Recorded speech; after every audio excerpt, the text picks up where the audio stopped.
And tonight in Your America Now, for weeks we've heard President Obama talking about the importance of a so-called jobs bill in order to put Americans back to work. Now, the proposed legislation would offer incentives to companies that hire unemployed workers, such as tax breaks. There is also talk about using some of the returns from the TARP program to encourage community banks to loan more money to customers. But the Associated Press reports, quote, there's a problem with the bipartisan jobs bill emerging in the Senate. It won't create many jobs. Now, according to the AP, tax experts and business leaders alike are not encouraged that a jobs bill will help fix the unemployment problem here in the U.S. So is all of this just an effort by the administration to actually pass something just for the sake of passing something? And joining me from Minneapolis is the governor of the great state of Minnesota, Tim Pawlenty. Governor, welcome back. Good to be with you, Sean. All right, so as you examine the jobs bill, you see the AP is not part of the right-wing conspiracy. Is this so-called jobs bill? I think the figure they're tossing around is $80 billion. Is it going to create jobs? Well, you don't have to take it from me or you. You can take it from the AP. They did a thorough analysis of it with the experts quoted in the article and concluded it's not going to make much difference. I think the more important thing here is you have a president of the United States that now a year into his presidency has finally figured out that he better pay some attention to jobs instead of horsing around with the health care bill, which was misguided and off in a different direction and poorly done. And so I just would say to him, welcome on board, Captain Obvious. He should have been on this 12 months ago. And, of course, he's finally waking up because the country's dragging him to it. He should have been leading on it. Well, if you read deeper into the piece, it actually says the following here. Even the administration acknowledges. Now, we're going to spend $80 billion on top of the TARP, on top of the stimulus, on top of the omnibus, on top of the earmarks, because it all begins to become cumulative at some point here. But it says the administration acknowledges that a tax cut for businesses that hire unemployed workers would only work on the margins. So my question is, if you're acknowledging that up front, that it's not going to be successful, why would you pursue that? I'm trying to understand the logic there.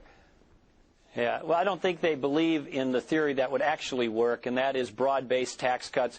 One of the fastest ways, for example, to put money in the pockets of companies, particularly small and medium-sized companies, as well as taxpayers, is just cut the payroll tax for employers and employees across the board immediately. They could flip the switch on it and have the money flowing quickly. That would provide tax relief. It would help businesses. It would help employees. That's the kind of reform we really need. But, Sean, they don't believe in that.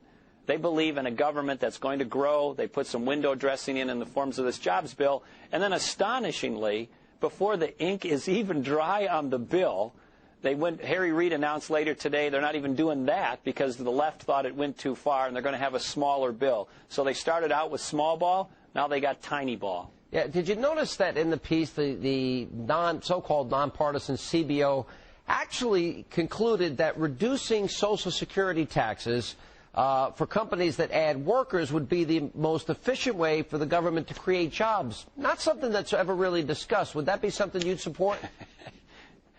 Well, they're at least talking about jobs, so we'll give them that general credit. But again, broad-based tax cuts are better. They want to cut the payroll tax. That's a good thing. But most economists, most experts would say providing a subsidy or tax credit for hiring people by the particular job is not a very good way to go about it. We should be extending the Bush tax cuts. We should be cutting capital gains. We should be cutting marginal income tax rates. We should be cutting the employer and employee tax on the payroll tax. Those are the kinds of things that would send the signal to the business community in this country that we're headed in a pro-jobs, pro-growth direction, and this administration's going the other way. How much problems does the president have with his own left-wing base, his pretty radical left-wing base? He made the statement that he doesn't begrudge the bonuses, for example, $17 million for the CEO of J.P. Morgan Chase, $9 million for the Goldman Sachs CEO. He doesn't begrudge it. Now, this is a guy who once said, there'll be a time for profits, but that time is not now.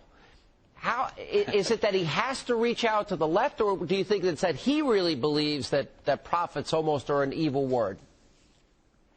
Well, this is a president and a Congress that has nationalized a very large portion of our economy. One of the things we're going to have to do in the future is denationalize. I think if he were left with his own devices, he'd probably regulate salaries. So I just don't think they believe what we believe.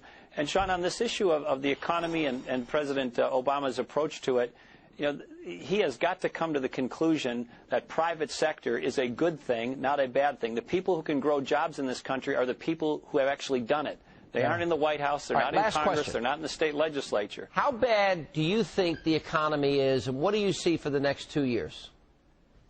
Here's what I see. You can't pump this much money into the economy with monetary policy, stimulus, TARP, bailout, all the things the Fed did, all the things the Treasury did, and not have some near-term stabilizing and maybe even positive effects just because of the infusion of money into the economy.